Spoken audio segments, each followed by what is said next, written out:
Hi everyone, so today is quite exciting for me because I've bought some new watercolour paints. Shock horror, yes, I have bought more watercolour paints, but this one here is a bit different. So these are actually some handmade watercolours that were made by a lovely lady at the Sea of Grass studio. So here's the information. She's an artist maker and here are the details. So she's got a new website and also you can find her on Instagram and on Etsy, which is where I bought these paints. So just show you, this is her leaflet that came with the order. Natural watercolour paints, UV resistant, non-toxic, quality earth pigments from sustainable sources, natural binders and preservatives, handmade in Cornwall. So, she also sent me a little note saying thanks for the order. And she did mention in this note that the recipe that she uses for the pans, so that's dried pans that you can buy in sets, the recipe for that are different to what she uses in the jars and the tubes, because you can get her watercolours, you can choose to have a tube or a jar. But yeah, the recipe is different to the dried cakes. So she knows that I was planning on pouring my paints into some pans, so she said that she's not quite sure how they'll dry, so this will be an interesting experiment. And she said I could try glycerin. So I'm going to probably, when I pour them into pans, I'll probably just pour half of the amount of a pan, see how that dries, and then I'll get an idea for if I need to experiment with anything else. But yeah, so onto the colours I got.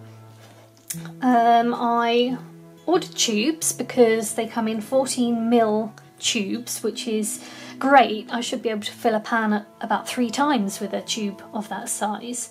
So I tried to choose kind of like a basic range of colours, but also some colours that I like the look of. So I've got this one here is Tangier's Carmine, so that's my red shade. And then for the blue I got, I'm not sure how you say that, Aegean blue. And then of course you need a yellow if you want to mix secondary colours, so I got Burr yellow. And then I picked a few colours that I like the look of. So we've got this one here, which is Fougere green. And then there's another green that is quite different to the other green actually. It's called Green Umi. So hopefully when I test that out you'll see, get a better idea of the difference. But this one's I think more of a sort of bluey green, and this one is very much a kind of grassy olive kind of green. And then lastly I got a brown shade, so that is Cacao Brown Umber. So I've got a nice set of 6 here. I might well buy another couple of colours after I've tested out these and the colour mixes they make, because I've got space in a little tin for more than 6 colours. As the girl sits alone on a bench, she's waiting for a ride or a moment of clarity. Or perhaps she is not waiting for anything at all, and she's content to watch the street lights and the moon on the concrete. She's been there for as long as I have seen it, maybe longer. Maybe she has always been there as a living statue. She commemorates a saint who had fallen some years past, and has drifted from the spotlight and is nothing more than a shadow of a shadow.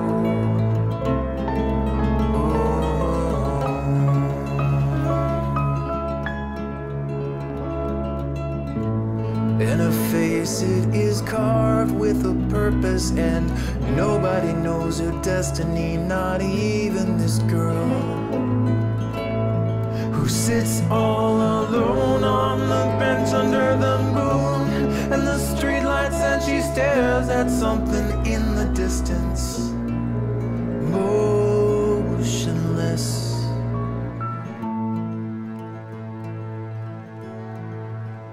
So as you can see, I've half filled these 6 pans out of 8 there, just halfway, so we can see how they perform when they dry.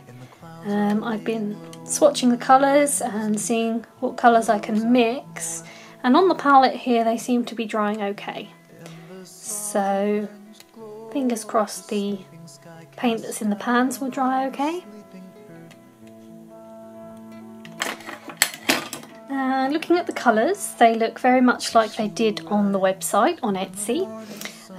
As you can see, this, what was it called?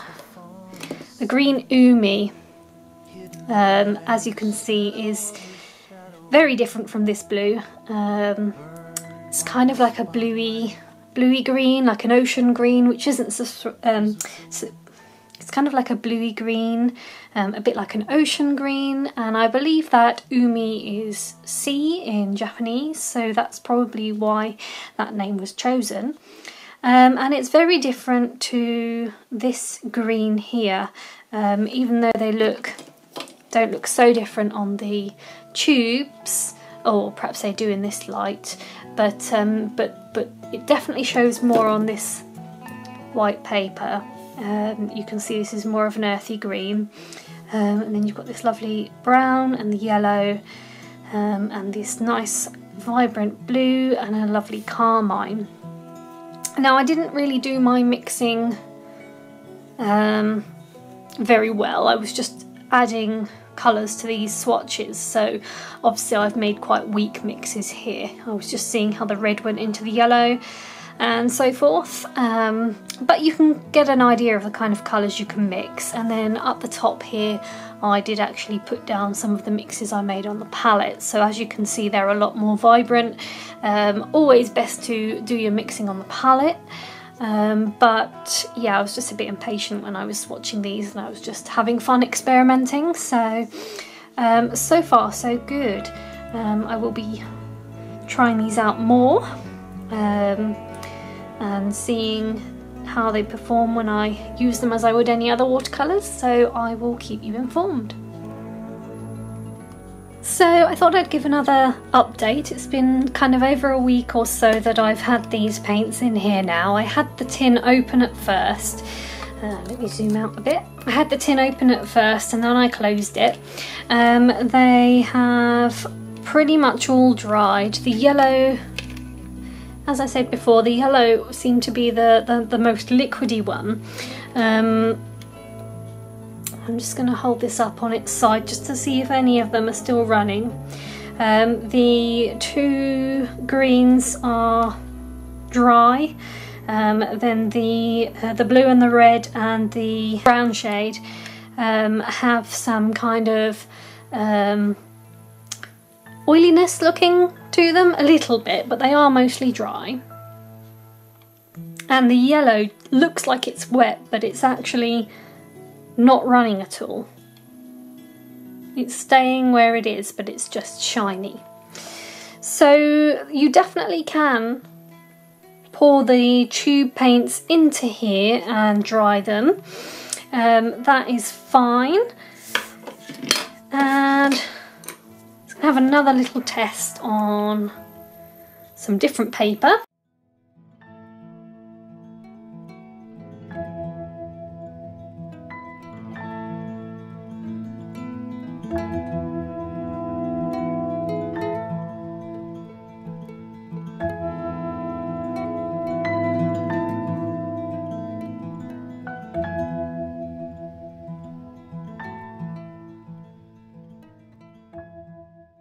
So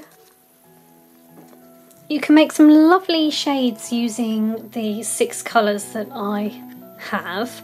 I particularly like all the shades of kind of blues that you can get. So using the Umi Green and the, I've forgotten what what the blue is called. But using the Umi green and the blue, you can make a really gorgeous dark kind of teal colour.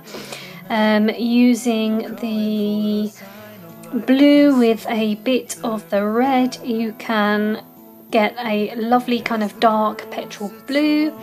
Using the blue with more red gives a nice kind of warm violet kind of purpley sort of shade.